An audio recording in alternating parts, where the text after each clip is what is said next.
ES Speed. Another entry ticked off. As I saw in the notes, you asked for an emphasis on my feet moving out.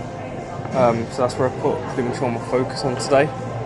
Just to warn you, I didn't do the snatches as a EMOM just because I knew I would need to review the videos to confirm that my feet moved out. I wanted to make sure I got it right rather than just smash out the EMOM and then watch the videos after and see my feet didn't move out. Just because I obviously have that thing where it sometimes feels like my feet have moved out, but they've actually slid in and I've just rotated my feet outwards.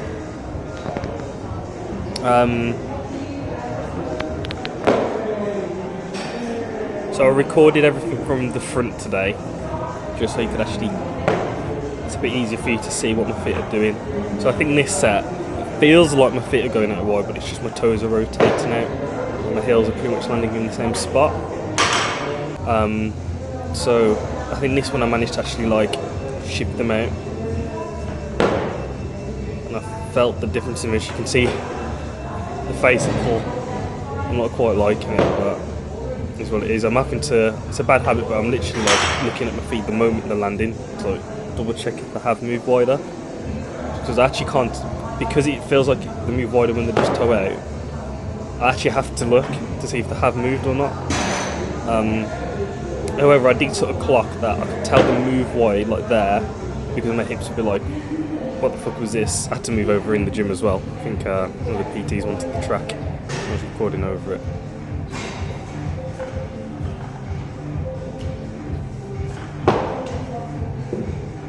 So I think that one there was an example of my feet actually not moving out, but I fixed it on the second rep.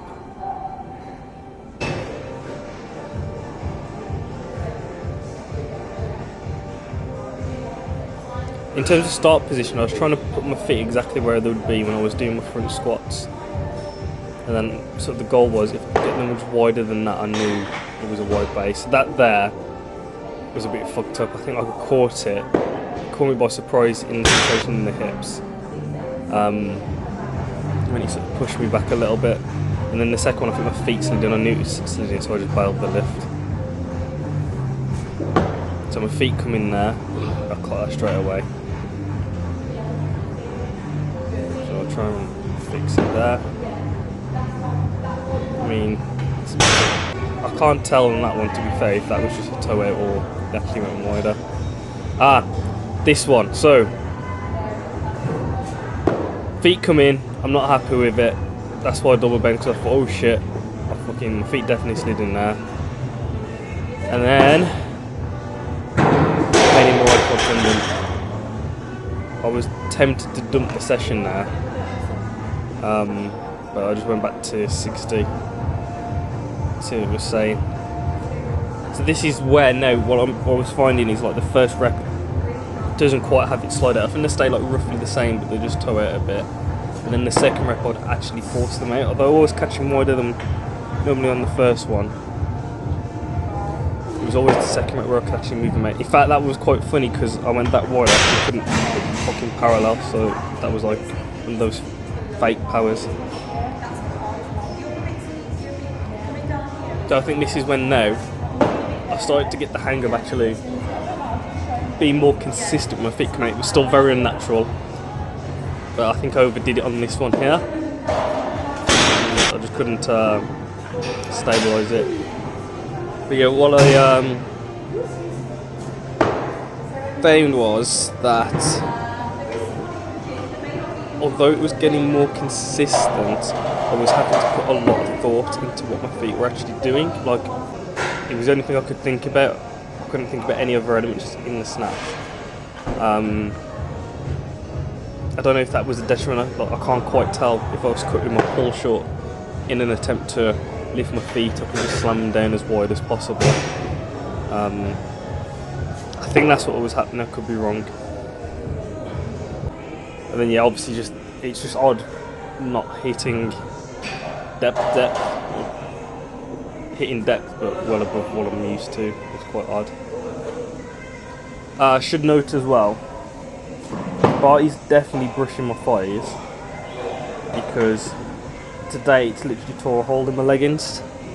But I do think it's actually contacting too low now. I will send you a picture on IG of the leggings so you can see where it's contacting. I think it's because I'm not staying over the bar long enough during the pull. So yeah, I think I went back to 70 here, and what I found was at 70 I couldn't consistently get my feet to go out, so I think that was more of a toe out one than my feet going wide. And the same again up in there, so I ended up just doing backs. I didn't want to do any reps with the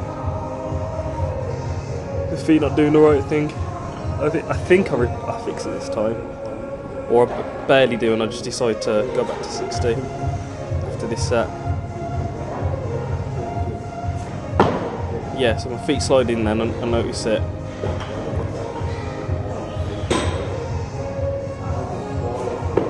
And then they actually go out there.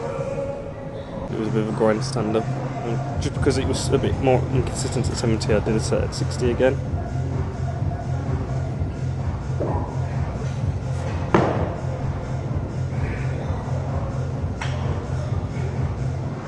Oh, this is the funny one. This is the one where I think I went like super wide again.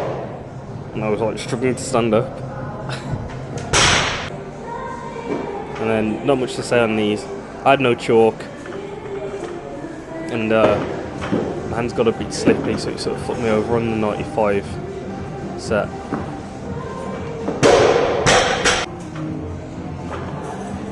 So I've just thought I missed a set on these. Oh shit, I did 3 sets. I did 85, 90, 95. I should have done another set. My bad.